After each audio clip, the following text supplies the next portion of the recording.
Hello everyone and welcome back to Destiny, and oh boy has it been a week for news. We learned a lot of cool stuff. We of course had the reveal stream earlier this week which went over time to kill and lethality, and then we had the Dreaming City trailer which showed us a lot more information about the Dreaming City, and then today and this week at Bungie we learned a lot more information about what we can expect for our transition between Warmind and Forsaken and what we can expect to happen on August 28th. In this video, we're going to go ahead and outline some of those highlights.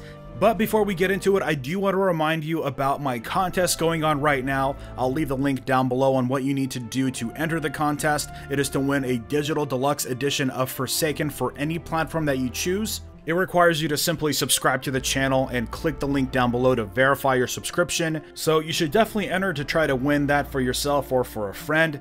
But aside from that, let's get into it.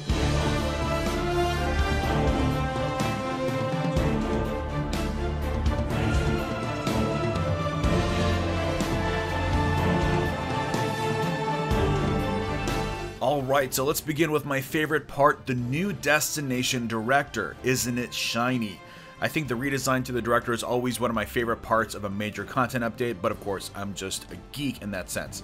Anyways, let's break this down. We see the planets arranged a little bit differently, which is pretty common practice when there's new things added in, like new destinations, including the Tangled Shore and the Dreaming City in this case. They are neighboring destinations located in the reef, so it makes sense that they're sort of on their own over on the right.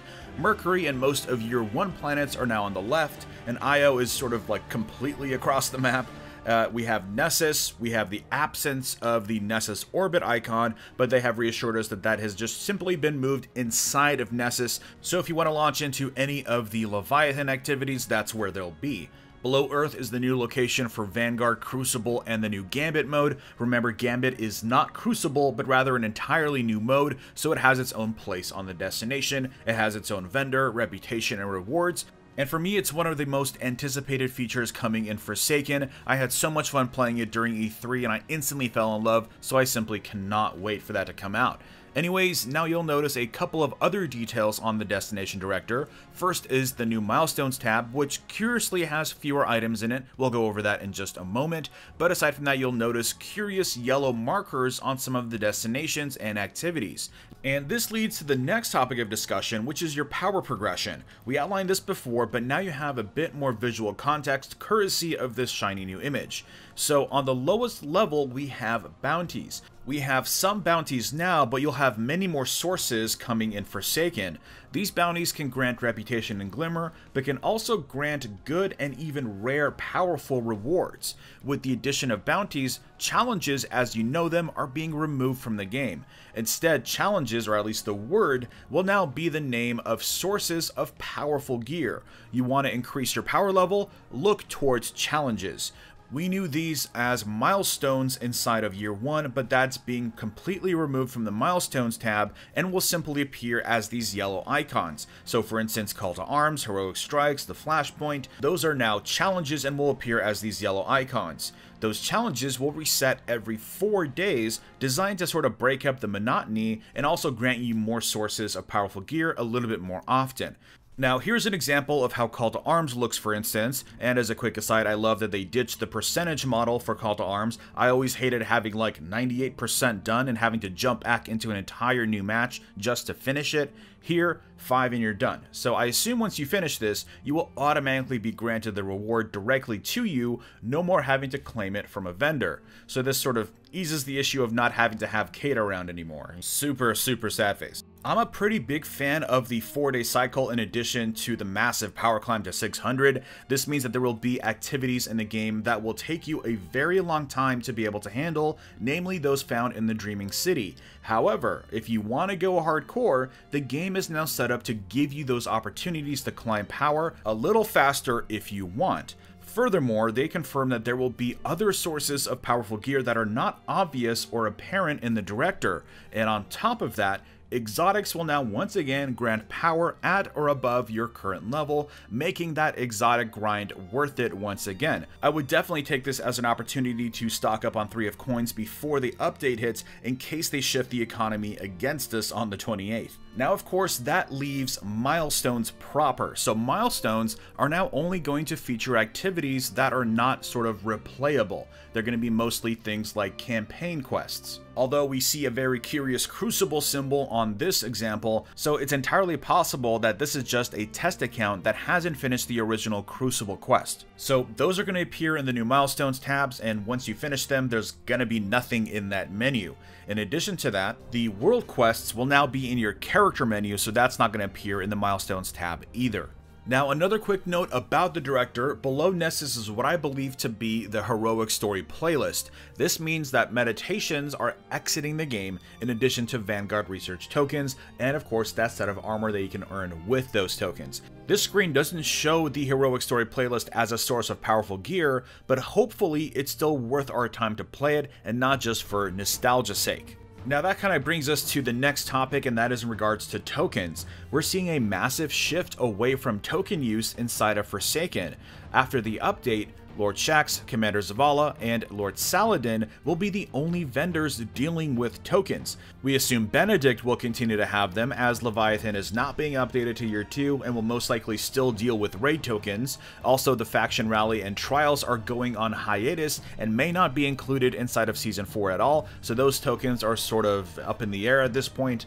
Although the good news is that they do plan on giving us ways to acquire the faction-exclusive catalysts inside of Season 4, but it just won't be there at launch. So what does that mean for destinations and the old tokens? Well, the destinations will now only grant you destination materials for things like public events, and they will serve as the primary currency with the vendors. On top of that, the materials will once again be required for Masterwork upgrades on certain weapons, again adding to the investment cycle, which I'm a huge fan of.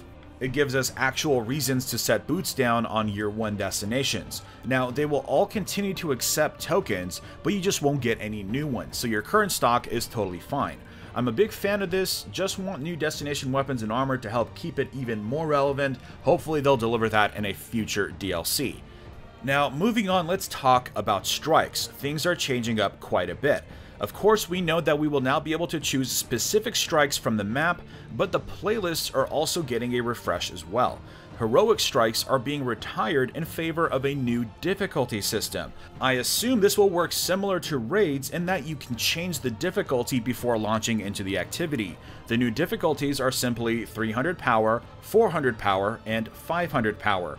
You will always have access to the higher power playlist if you want the challenge, and it will grant you higher rewards based on what you can accomplish. So for instance, if you're doing a strike playlist that is exactly at your rate, you will get powerful rewards up to a few points, but let's say you do something that's 100 power above you and you somehow survive that, it'll give you a much bigger jump, like let's say maybe 4 to 5 power. Now on the flip side, if you go more than 40 above any particular playlist power requirement, you will no longer have access to that difficulty. This is to avoid players from doing easier activities that will net them powerful rewards a little bit too easily. In addition to that, all of the playlists will now feature the modifiers, and those modifiers will be a little bit more consistent across all the activities that feature modifiers, just to keep the experience a little bit more consistent week to week. And that of course brings us to the topic of Nightfall. Nightfall is also getting a pretty big change.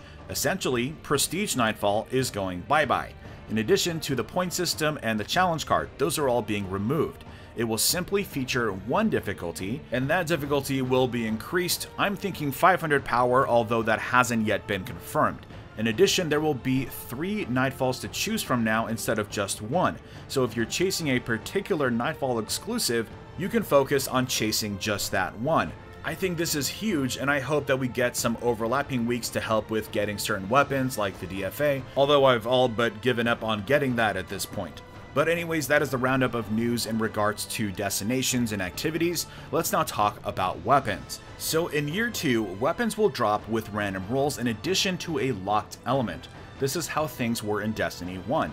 They did this because the old mod system is going away and will be replaced with a completely new and improved set of mods that are designed to add additional perks to your weapons. Mods like Icarus Grip, which grants increased in-air accuracy, and Major Spec, which grants increased damage against orange bars.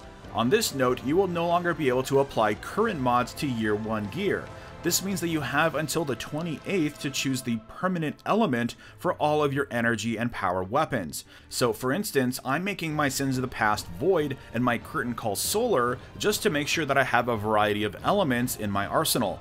Now here's a list of weapons that will not be affected by the lockdown in one way or another. First up, we have the Ikelos shotgun and sniper rifle. They will be locked into solar no matter what you choose. This is done because these weapons are incredibly powerful and they don't want to continue stacking it with the tractor cannon debuff. This is definitely a very smart move, as they didn't want those weapons to continue to dominate inside of Year 2, making any other weapons completely irrelevant. Now, on top of those, we have a list of weapons that are changing to kinetic and will lose their elemental properties. This means that they will go to your top slot, but will still require green special ammo. These weapons include the Haka Shotgun Balagant, Shepherd's Watch, Hawthorne's Field Forge Shotgun, Alone as a God, the Raid Sniper, Perfect Paradox, the Frigid Jackal, and Silicon Neuroma. These are all going to be kinetic, so any element you apply will of course be removed and will not affect the weapon in any way. So go ahead and spend this time to sort of clean out your vault. Remember that your collection started keeping track of all of your weapons as of Warmind's release, so if you dismantle any weapons, you can get them back again from collections. And for any legendary weapons that you want to keep, go ahead and choose the permanent element for that. I would go ahead and do that as soon as possible and sort of get used to what that's going to be like. Anyways, those are the major talking points from yesterday's news. There's actually a ton more news that they went over, including some big changes to Eververse. We'll cover that in a future video. If you want to learn more about that, I'll leave a link to the TWAB down below. And of course, there's the topic of weapon lethality that we have yet to go over. We'll definitely dive into that in the coming week. But for now, I want to know your opinion on the new director and the new sort of breakdown of activities. What do you think of the weapons locking into their element and of the list of kinetic weapons that are going to be changing on the 28th? Let's discuss. So drop a like if you enjoyed this video, and be sure to subscribe to Nerd On for much more gaming content. Thanks for watching, happy gaming, and I will see you all next time.